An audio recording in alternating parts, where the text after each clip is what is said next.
Hi, I am Joe, an artificially generated newscaster, and here's some news. Let's start with an interesting story of scammers scamming scammers. Recently, researchers discovered MadCat, a malware strain specifically designed for various leak sites. It was first found on a website that sells leaked passport details. MadCat would be put into files for other criminals to download. Usually, the stolen personal information would be used for identity theft. But when spiced up with MadCat, the files resulted in the criminals being robbed of their crypto savings. At least several people complained about that on hacker forums, and it seems a lot of accounts that posted MadCat are no longer active.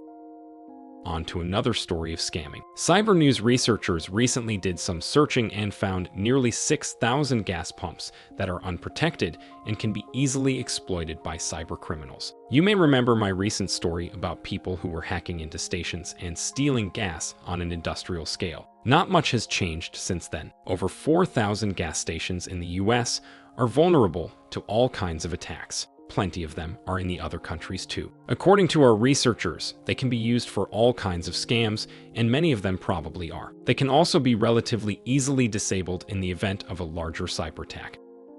Talking of cyber war, a report by TechCrunch shows that China has been quite successful at cracking down on censorship circumvention. A lot of popular proxy servers, a popular alternative for banned VPN, have been disappearing. Such tools were often the only way to hop over China's Great Firewall, and now it has become more and more difficult. For example, in early November, one of the most popular proxy tools, Clash, was removed from GitHub. Many speculate that its developer was caught by Chinese authorities. People who help others circumvent government censorship are regularly hunted in China, and although the use of circumvention tools remains popular, using them becomes quite difficult and dangerous.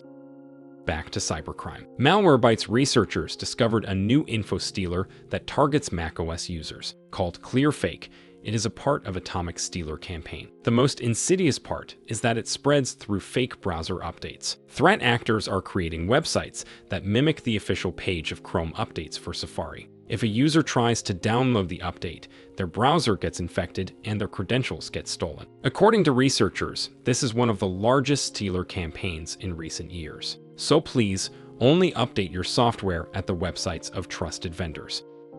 And let's end on something even more concerning. Cybersecurity firm Blackwing Intelligence was recently tasked by Microsoft to try and hack Fingerprint authentication systems on Windows computers. What they found was a trove of vulnerabilities that allowed hackers to easily bypass the authentication. If we want to spoof that, but